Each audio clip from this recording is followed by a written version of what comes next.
성도 여러분 반갑습니다. 오늘도 또 하나님의 집에서 또 하나님의 말씀을 나눌 수 있으니 참 감사드립니다. 이 성경책은 사람의 지혜나 세상의 이치를 담은 책이 아닙니다. 이 성경은 살아계신 하나님의 무한 말씀이 기록된 책입니다.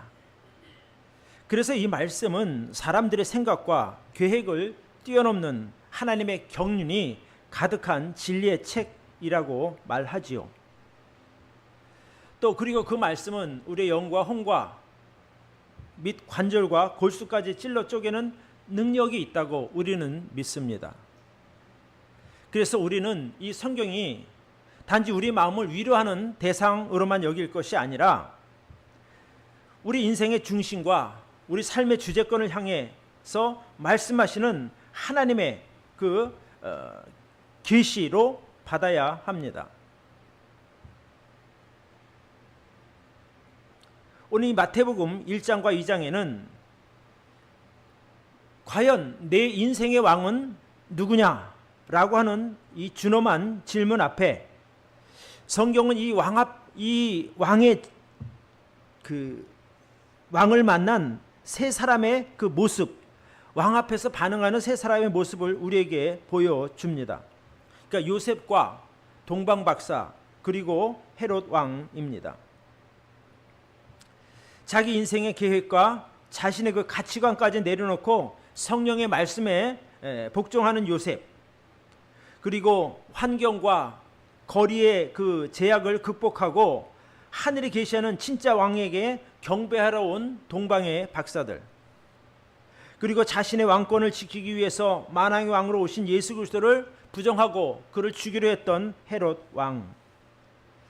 이 세 사람의 모습 속에서 어쩌면 오늘 여기 계신 저와 여러분들의 모습도 들어있음을 우리가 부정할 수는 없을 겁니다. 그래서 오늘 이 설교를 통해서 지금도 여전히 내 안에 감춰져 있는 그 욕심, 또 그 죄들에 대한 실제 우리의 모습을 볼 수 있으면 좋겠습니다. 왜냐하면 내 안에 잘못된 무엇이 있는지를 알아야 고칠 수 있는 것 아니겠습니까? 그래서 정말 하나님께서 여러분에게 원하시는 모습이 어떤 것인지를 발견하는 귀한 설교 시간이 되기를 바랍니다. 오늘 이 설교의 그 가장 핵심 질문은 이것입니다. 당신 인생의 왕은 과연 누구인가라는 거예요. 여러분 인생의 왕은 과연 누구입니까? 자, 우리가 구원받은 성도라면, 우리가 예수님을 우리의 왕으로 인정한다면 과연 우리는 어떻게 해야 할까? 자, 첫 번째입니다. 같이 한번 읽읍시다. 시작. 영원히 살아계신 왕이신 하나님의 말씀에 순종해야 합니다. 하나님은 종종 우리가 가진 계획이나 우리의 기대를 깨뜨리심으로 또 우리를 위한 더 위대한 계획을 시작하십니다.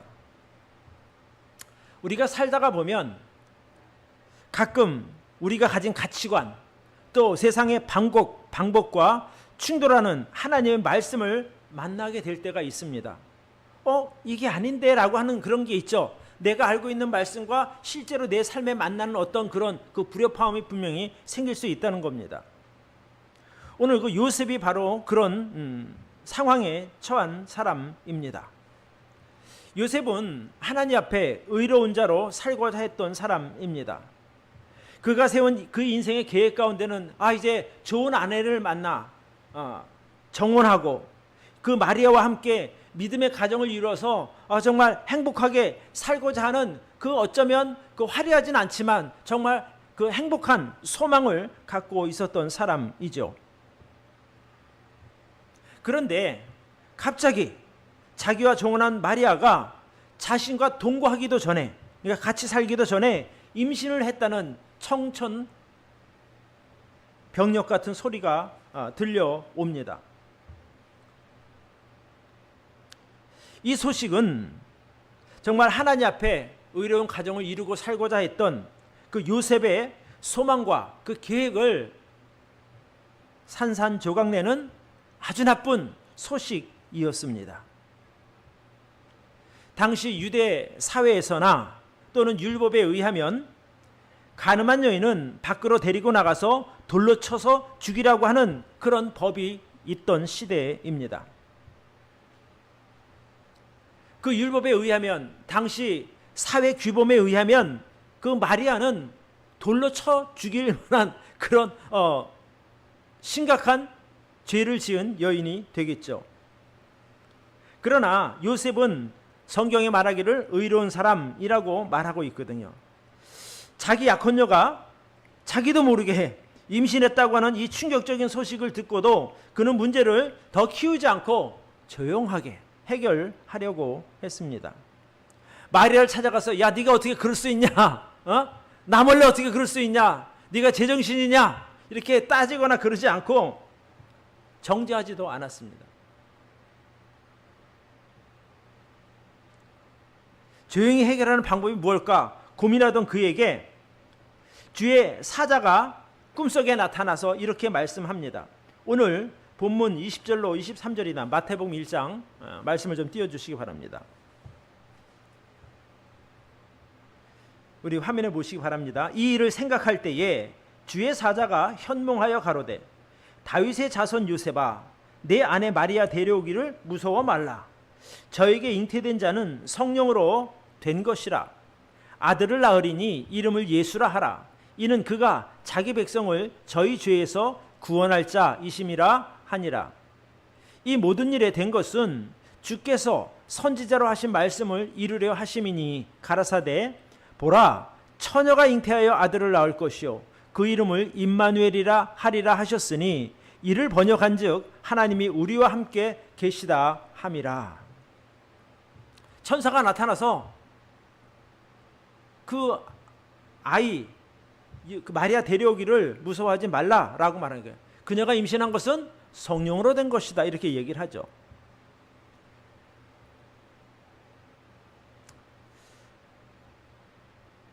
따지지 않고 참 그 약혼녀 마리아를 배려하는 마음으로 조용히 혼인 약속을 끝내고자 했지만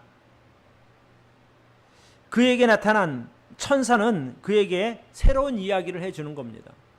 얼마나 많은 고민을 했겠습니까? 만약에 여러분 같았으면 어떻게 반응하시겠습니까?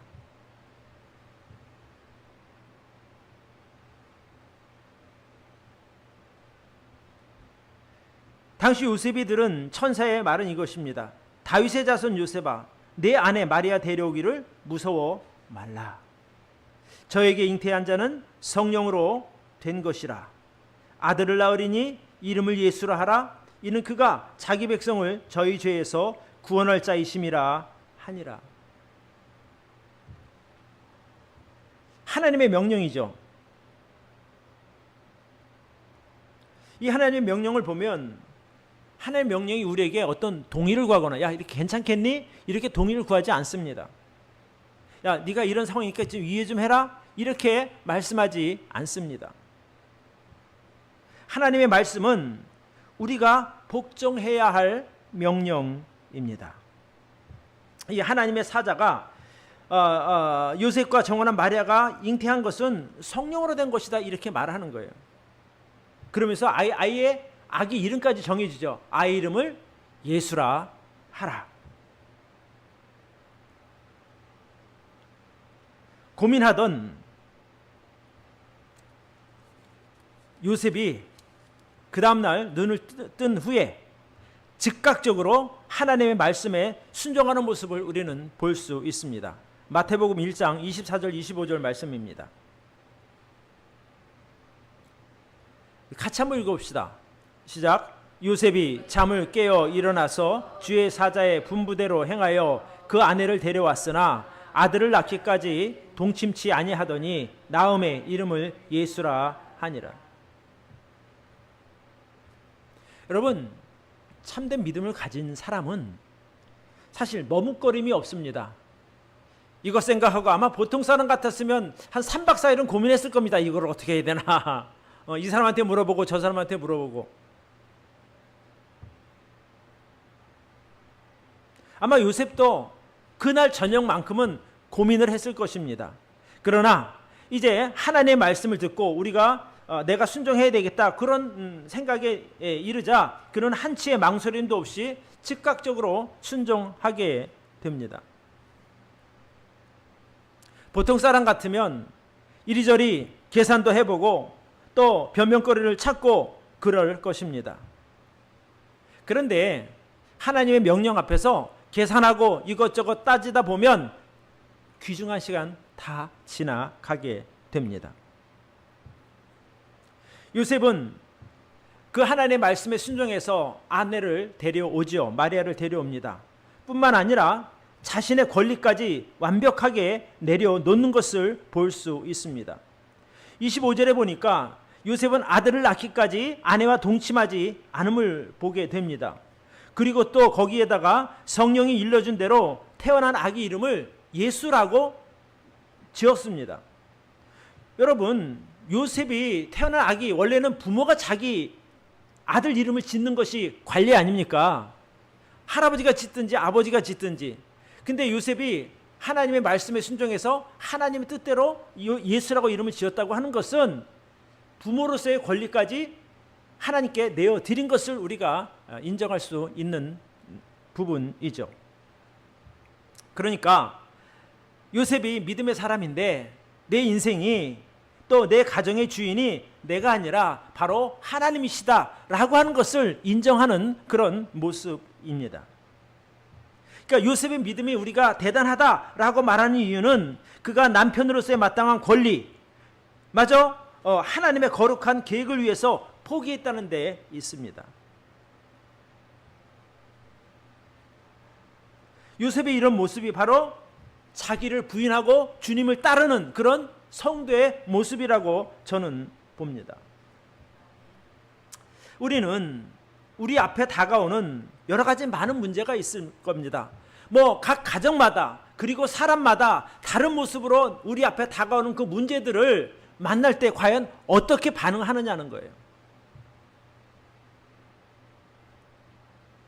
어떤 사회적인 규범에 따라 반응할 때도 있고 어떨 때는 규범이고 법이고 다 필요 없이 감정이 앞설 수도 우리는 있는 거거든요. 다 네 말 맞아. 근데 나 기분 나빠서 못하겠어. 이런 경우가 많이 있단 말입니다.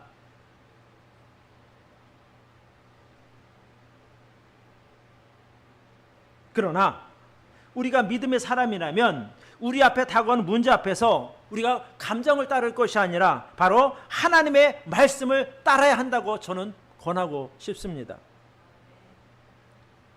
우리가 사람은 보통 이제 그런 감정에 많이 휩싸여져. 나 하고 싶은데 내가 너무 많이 힘들어. 나도 충분히 이해는 한데 내가 상처를 너무 많이 받았어. 그래서 나 못하겠어.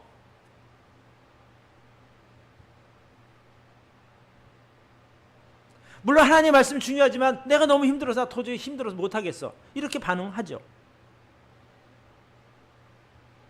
그런 상황에서 요셉은 자신의 감정과 자신의 그 두려움과 자신의 억울함을 하나님의 명령 앞에 굴복시킨 사람입니다. 나 기분 정말 나쁘고 정말 내가 힘들지만 그러나 내가 하나님의 말씀에 순종하겠습니다. 그런 믿음이 있었다니까요. 누구에게? 요셉에게.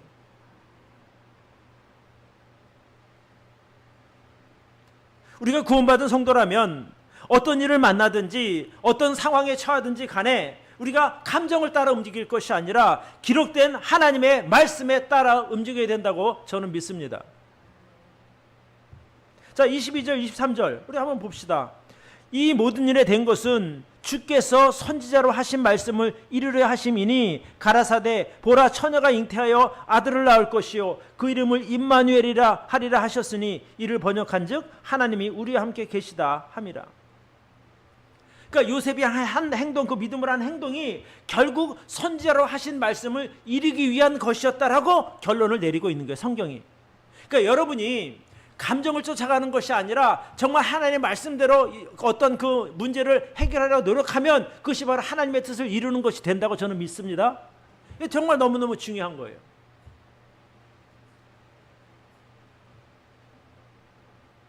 그렇게 생각해 보면 저와 여러분의 삶에 일어나는 모든 상황들은 하나님의 그 말씀이 주권적으로 이루어지는 현장이라고 말할 수 있습니다.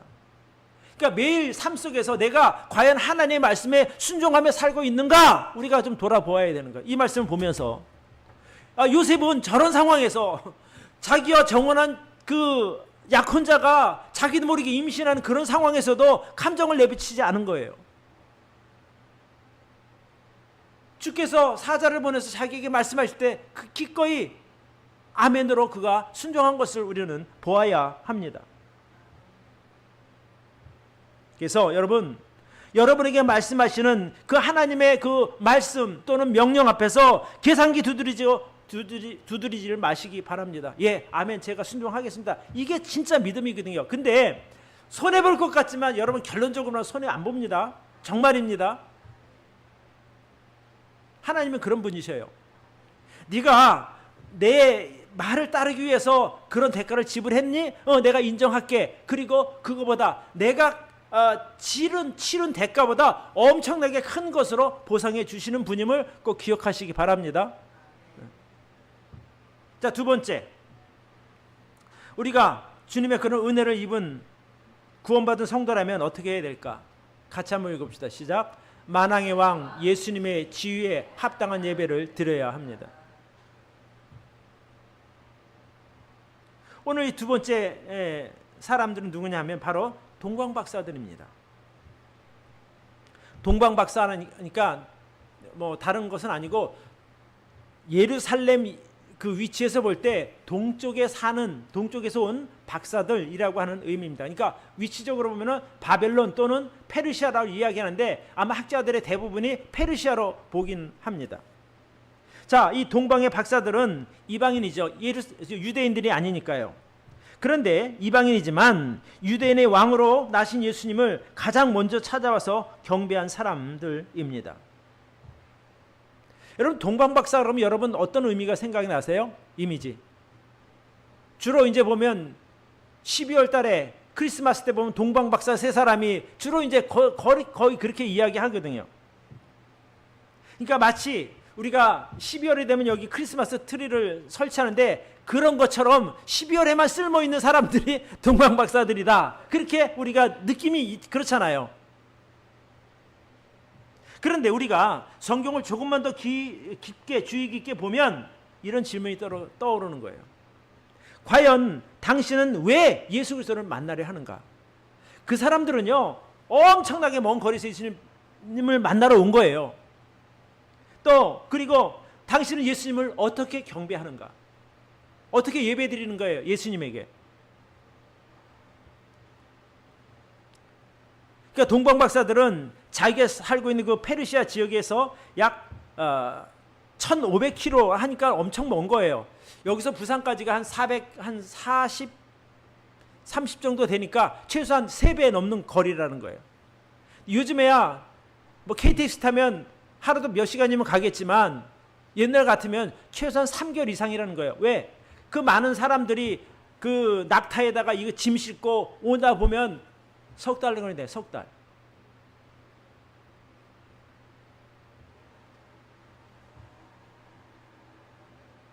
그 사람들이 그 먼 거리와 오랜 시간을 들여서 예루살렘까지 오게 만든 것은 과연 무슨 이유 때문일까?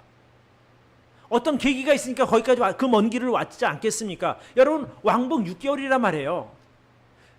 거리로 따지면 3000km. 왜 그런 엄청난 대가 지불을 하면서 예수님을 만나러 왔느냐 이겁니다. 우리는 성경에서 그 답을 찾을 수 있습니다.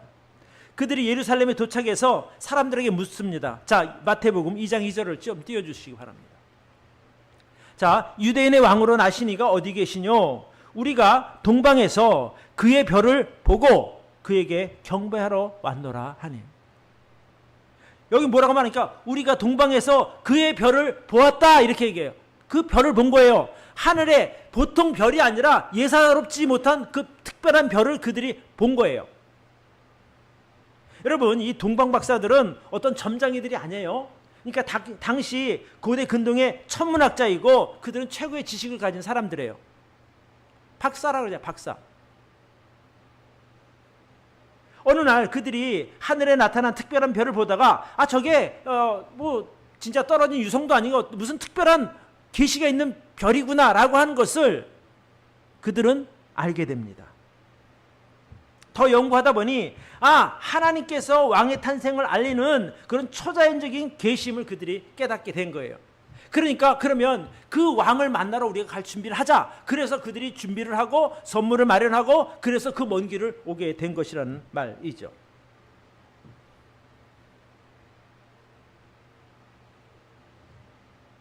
그냥 별 보고 한번 가볼까? 그런 게 아니라는 거예요. 하나님은 진리를 찾는 자들에게는요, 반드시 길을 보여주시는 거예요. 그들이 뭔가 그 하늘의 그런 현상을 통해서 그런 그 천문학을 연구하고 이것저것 할 때 그들에게 하나님께서 보여주신 거예요. 길을. 예수님 만나는 길을. 당시 유대인들을 생각하면 그들은 구약 성경을 가지고 있던 사람들입니다. 그런데 메시아, 즉 유대인의 왕이 오시는 그 일에 그들은 무관심했어요. 성경을 갖고도.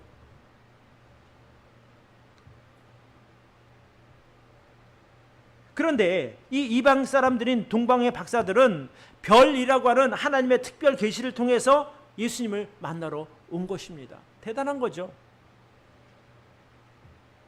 그러니까 단순한 호기심이나 어떤 학문적 연구 때문에 그렇게 온 것이 아니라 새로 태어난 왕을 위한 경배라고 하는 분명한 목적이 있었기 때문입니다. 뭐라고 말합니까? 아까 우리가 읽은 데 보니까 그의 별을 보고 그에게 경배하러 왔노라 이렇게 말해요. 누가? 우리가.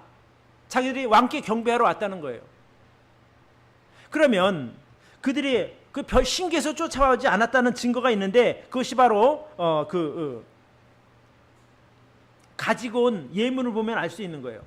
여러분, 그들이 가져온 게 세 가지래요. 세 가지. 첫 번째는 황금이고, 두 번째는 유향이고, 세 번째는 몰약이잖아요.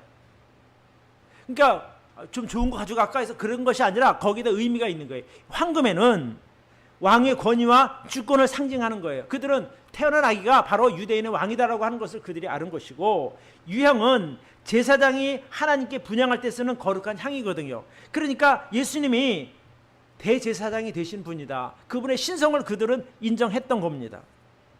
또 몰약은 뭐냐? 그거는 그 방부, 요즘으로 말하면 방부제 같은 것이거든요. 그러니까 그들이 그 특별한 하나님의 계시를 통해서 예수님이 죽고 다시 부활하실 것을 그들은 알았던 거예요. 하나님이 알려주신 거겠죠. 그러니까 그들이 그런 상황을 가지고 예수님을 찾아왔다는 겁니다. 여러분, 헤롯 왕도 아기 예수를 찾으려고 했던 사람이에요. 근데 경배하기 위해서가 아니라 그는 예수님을 죽이려고 찾았던 사람입니다. 대제사장과 서기관들은 구약 성경을 통해서 예수님에 대해 자세히 알고 있었던 사람입니다. 그들은 그렇지만 알지만 찾지 않았어요. 왜? 지금 관심이 없었거든요. 그들은 세상에 관심이 너무나 많은 사람들이라 예수님에 대한 관심이 없었던 사람입니다. 만왕의 왕 예수께서 이 세상에 오셔서 탄생하셨는데 누가 그 예수를 경배하러 왔는가? 오직 동방의 박사들만 예수님을 경배하러 찾아온 것이죠. 그러니까 진짜 신앙과 가짜 신앙의 그 차이점에 말해서 여기에 나타나는 거예요. 알고 있지만 안 하는 것은 죽은 신앙이요 가짜 신앙입니다. 그렇죠?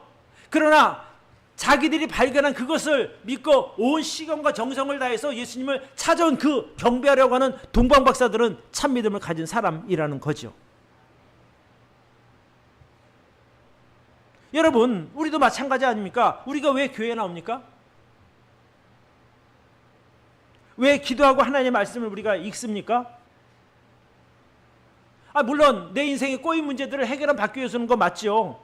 또 내가 아프면 치료받기 위해서 나오는 건 맞죠. 그럴 수 있어요. 그렇지만은 우리의 믿음 생활의 최고 목적은 무엇이냐면 바로 예수 그리스도를 왕으로 높이고 그분에게 예배드리기 위함이라는 말씀입니다. 그러니까 여러분, 이게 동방박사가 그냥 뭐 예수님 만나러 와서 황금과 유향과 몰약 드리고 갔다, 이게 아니에요. 이게 다가 아니라니까요. 그들의 모습을 통해서 우리가 참된 예배자가 어떤 것인가를 우리가 배워야 된다는 거예요. 왜?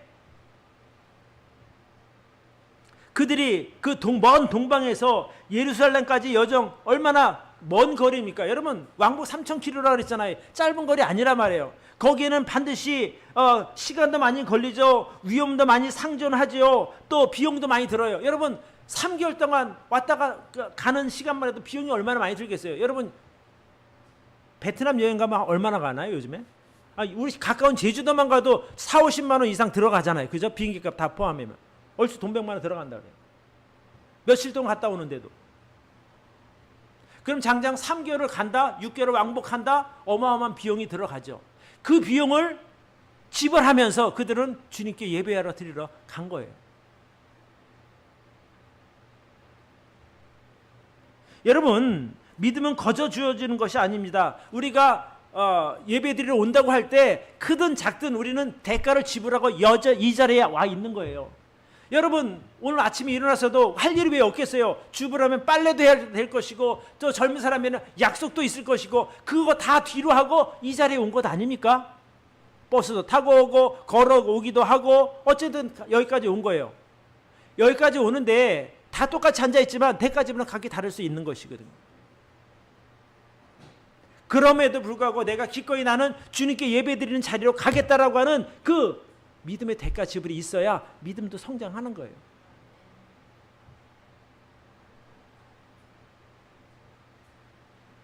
우리가 말로만 주님 사랑합니다 이렇게 말하는 게 무슨 의미가 있겠어요? 내가 정말 주님을 사랑하면 그분에게 드려줘야죠. 와서 시간을 드리고 정성을 드리고 예물을 드리고 그런 것들이 있어야 된다는 거예요.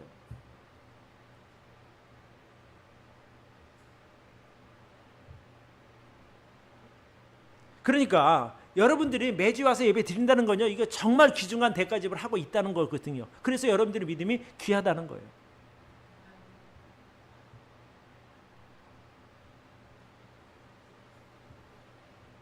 동방 박사들은 아기 예수가 누구인지를 정확하게 알았고 또 그분에게 합당한 경배를 드리는 사람들입니다. 이게 정말 놀라운 일이거든요. 더구나 이방 사람들이 아니 같은 동네에 살고 있는 그 유대인들도 그냥 잘 모르고 나 몰라라 하는 그런 상황에서 그 먼 외국 땅에서 3개월 전에 출발한 거잖아요.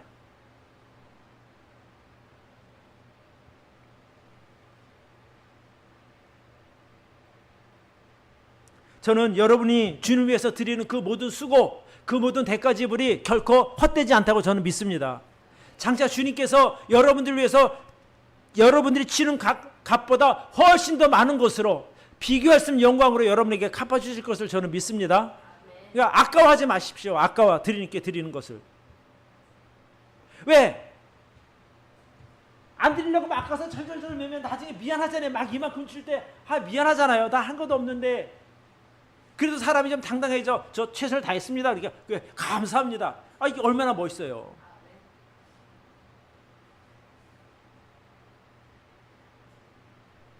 저 요즘에 그런 생각이 들어요. 진짜 감사하다. 감사하다.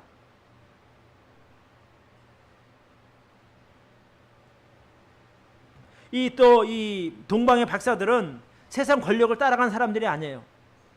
하나님의 인도하심을 따른 사람들입니다.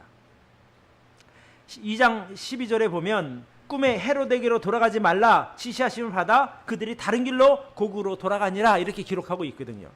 그러니까 헤롯은 이제 예수님을 죽이려고 동방 박사들 조용히 불러갖고 그 아기가 왕이 태어났다는데 그것 좀 알려주고 가는 길에 이렇게 얘기를 했는 거예요. 근데 그 꿈속에 천사가 동방 그 박사들에게 나타나서 절대 그 사람 만나지 말고 다른 길로 가세요 라고 하니까 헤롯의 말을 들었습니까? 천사의 말을 들었습니까? 천사의 말을 듣고 다른 길로 가버린 거예요. 그리고 나서 어떤 일이 생겼는 거 아니? 이제 그 헤롯이 박사들에게 속은 것을 알고 심히 노하여 사람들을 보내어 베들레헴과 그 모든 지경 안에 있는 사내 아이들을 박사들에게 자세히 알아본 그때를 표준하여 2살 아래, 그러니까 아기가 태어나서 조금 자라다 생각하고 나서 그 한 2살까지 밑에 사람들 아이들 다 죽인 거예요. 열받았겠죠. 그러나 우리가 그런 상황에서 그 동방의 박사들에게 배울 것은 그들과 같이 우리가 믿음으로 결단할 수 있어야 되는 거예요. 세상의 어떤 그 힘보다 하나님의 말씀을 더 의지하는 여러분들에게 바랍니다. 그게 우리에게 이 동방박사 이야기가 주는 교훈인 거예요. 그러니까 크리스마스 때만 생각하지 마시고 평소에도 많이 생각하셔요.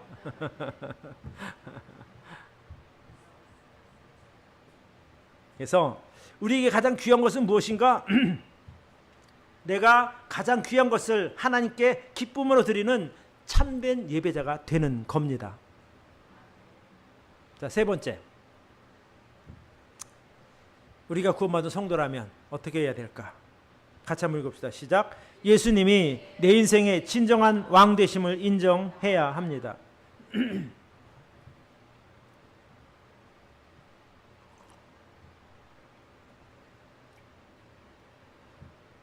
예수 그리스도는 만왕의 왕이십니다. 예.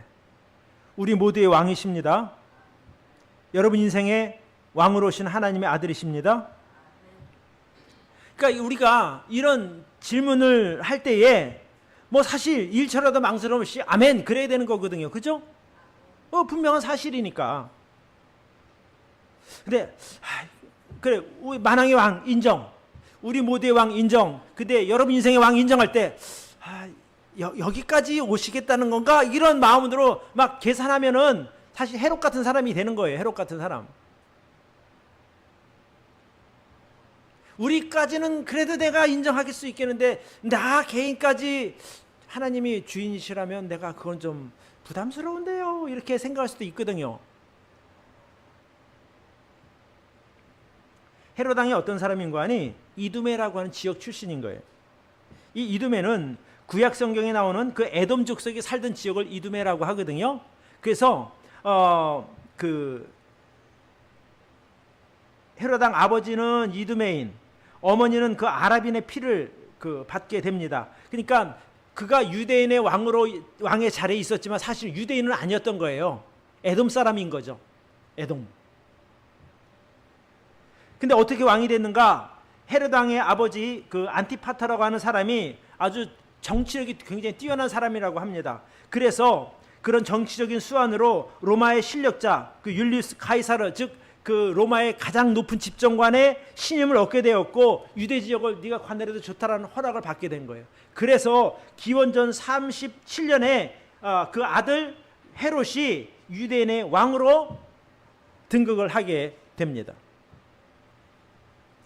헤롯이 이제 유대인의 왕은 되었지만 자기 이방인 출신이다 보니까 유대인으로서의 어떤 왕으로서의 정통성이 좀 없던 것은 사실입니다. 그러니까 그게 좀 아쉬웠던 거예요.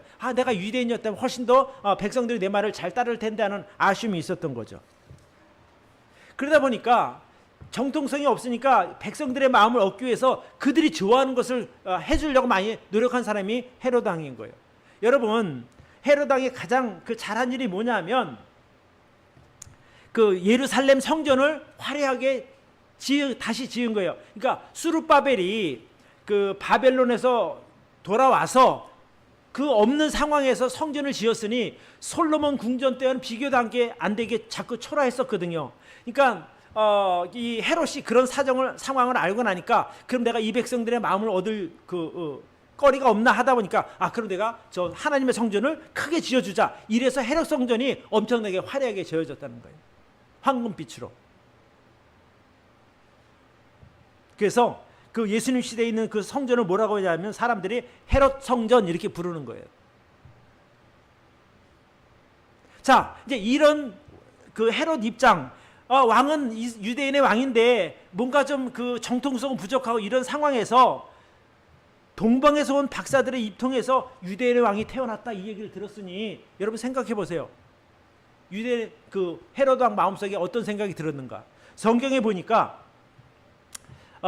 이렇게 기록하고 있어요. 마태복음 2장 1절로 3절입니다. 헤롯 왕 때에 예수께서 유대 베들레헴에 나심에 동방으로부터 박사들이 예루살렘에 이르러 말하되 유대인의 왕으로 나시니가 어디 계시뇨? 우리가 동방에서 그의 별을 보고 그에게 경배하러 왔노라 하니 헤롯 왕과 온 예루살렘이 듣고 소동한지라 이렇게 돼요. 그 얘기를 듣는데 소동했다라고 하는 것은요. 그 마음속에 혼란이 생겼고 두려움이 생겼다 이런 것이거든요. 그러니까 여기서 이 소동했다고 하는 원래 단어 뜻이 뭐냐면 요동치다, 뒤흔들다, 두려워하다라고 하는 뜻을 가진 단어인 거예요. 여러분 생각해 보십시오. 헤롯 왕 입장에서 뭔가 좀 위태위태하다고 느끼는 헤롯 왕 입장에서 유대인의 왕 예수의 탄생은 그건 구원의 기쁜 소식이 아닌 것이에요. 왜냐하면 자기의 왕위를 위협하는 듣기 싫었던 나쁜 소식인 거죠.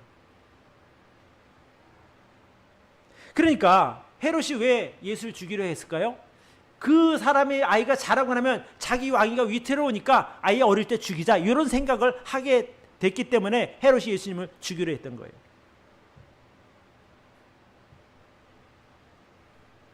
두려움이죠, 두려움. 근데 사실은 예수님이 이 땅에 오신 것은 유대인의 왕이 되어서 오는 것이 아니에요. 그러니까 세상의 왕위가 필요해서 오신 것이 아니라 세상 죄인들을, 죽어 지옥 가는 죄인들을 구원하기 위해서 오셨다는 거예요. 그러니까 전혀 관심사가 다른 거예요.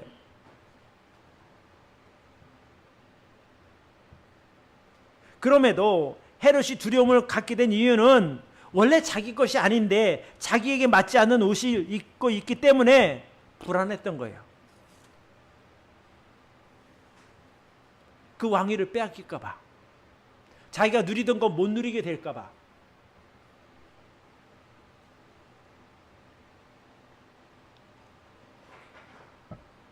어쩌면 우리가 우리 인생에서 예수님을 왕의 자리에 모시지 못하는 이유도 헤롯이 느꼈던 그런 두려움일 수도 있는 거예요.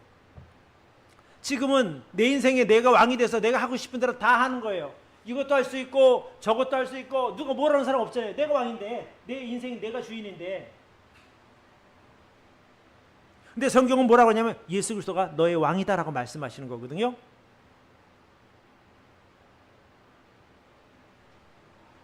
지금까지는 내 인생 내가 왕노릇하고 내가 원하는 방식으로 너무 재밌게 잘 살아왔는데, 만약 예수님이 내 인생의 새로운 왕이 되신다면 내가 원하는 것을 할 수 없으니 크게 두려워지는 것 아닙니까?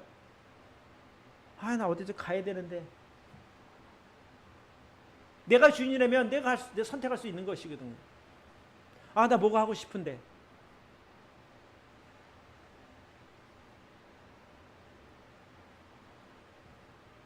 예수님이 왕으로 세우고 나면 내가 하고 싶은 게 너무 많은 거 다 하지도 못하고, 지금이 너무 좋은데 또 그 길이 막힐 것 같으니까 그냥 싫은 거죠. 그러나 그동안 내 인생 내가 왕이 돼서 살아왔다면 이제부터라도 여러분이 만난 예수님에게 왕위를 양도하시기 바랍니다. 내어놓는 거예요. 내 인생의 주인은 내가 아니라 예수님이 내 인생의 주인입니다 라고 하는 거예요. 그러니까 내 인생의 그 핸들을 내 마음대로 조정할 것이 아니라 주님께서 알아서 하세요 라고, 원하는 대로 가세요 라고 맡겨드리는 거예요. 난 조수석에 앉는 거예요. 따로 앉고 주님께 내어드리는.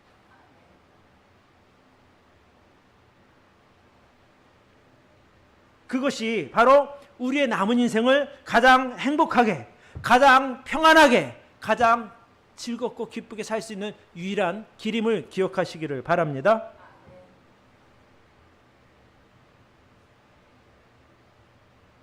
또 이 예수님을 죽이려고 했던 헤롯은 그냥 단순한 두려움에서 끝나는 것이 아니에요. 그가 바로 하나님의 주권에 대해서 정면으로 도전한 것을 우리는 볼 수 있는 거예요. 이 나라는 내가 다스리는 나라인데 왜 당신이 이것을 빼앗으려 합니까? 이런 거예요. 그래서 예수님을 죽이려 했던 거죠. 죄라고 하는 것은 전염성이 있고 확장성이 있습니다. 빨리 퍼진다는 거예요. 그만큼 빠르게.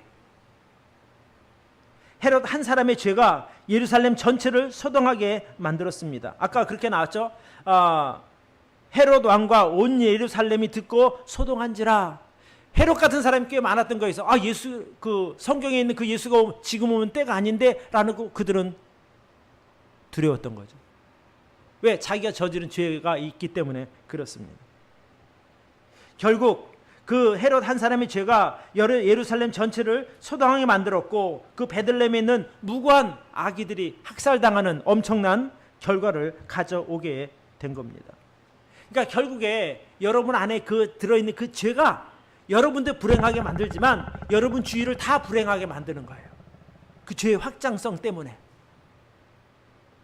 그래서 우리가 왜 오늘 이 말씀을 통해서 배워야 할 게 뭐냐? 우리 안에 잘못된 것들을 요셉을 통해서 그 동방의 박사들을 통해서 헤롯을 통해서 잘못된 것이 있나 그걸 찾아보고 잘못된 것이 있으면 꺼내버리는 거예요.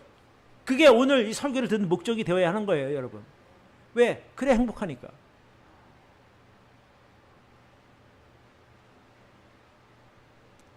내 죄 때문에 나 혼자 힘들어지는 거 괜찮죠. 그건 내가 선택한 거니까. 근데 나뿐이 아니라 내 주위 가족까지 힘들어진다니까요. 그렇게 생각하면 정말 무서운 거예요, 죄가.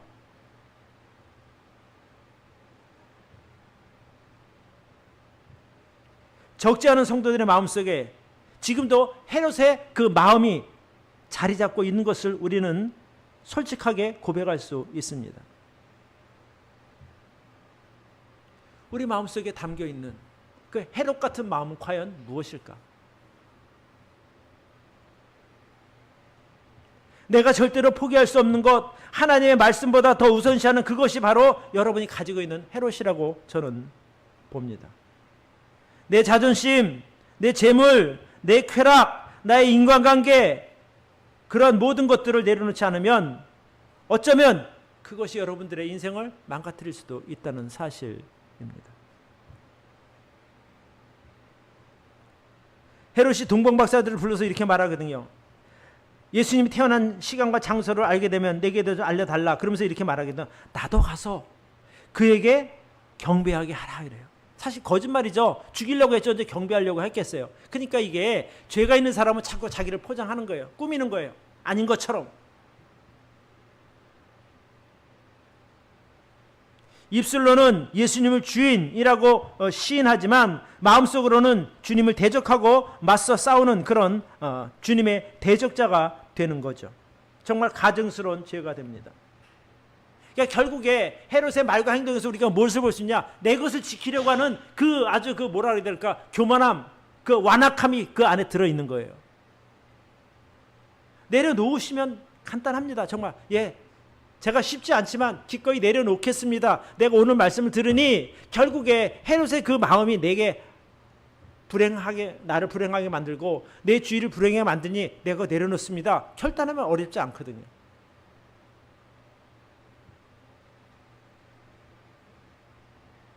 그럼에도 불구하고 우리가 자기 인생을 자기 것이라 우기고 끝까지 자기 왕위에 앉으려고 한다면 아마 그 여기 나온 것처럼 그 헤롯 왕과 온 예루살렘에 소동이 난 것처럼 여러분의 삶 속에도 크고 작은 소동들이 멈추지 않고 일어나게 될 것입니다. 우리가 잘 생각해야 되는 거예요. 내려놓으면 편한데 붙들고 있으니까 자꾸 문제가 생긴다니까요. 왜? 죄이기 때문에 그런 거예요. 그래서 오늘 이 세 사람의 이야기를 여러분 잘 생각하시고 과연 내가 내 속에서 나쁜 들어있는 것을 꺼내 내려놓아야 할 것이 무엇인가를 잘 생각하시는 참 귀한 시간이 되길 바랍니다. 오늘 제가 세 가지를 말씀드렸어요. 우리가 구원받은 성도라면 영원히 살아계신 왕이신 하나님의 말씀에 순종하시길 바랍니다. 또 우리가 구원받은 성도가 맞다면 예수님의 지위에 합당한 만왕의 왕이라는 지위에 합당한 예배를 드려야 합니다. 또 예수님이 우리의 구주라면 내 인생의 진정한 왕되심을 인정할 수 있기를 바랍니다. 기도합시다.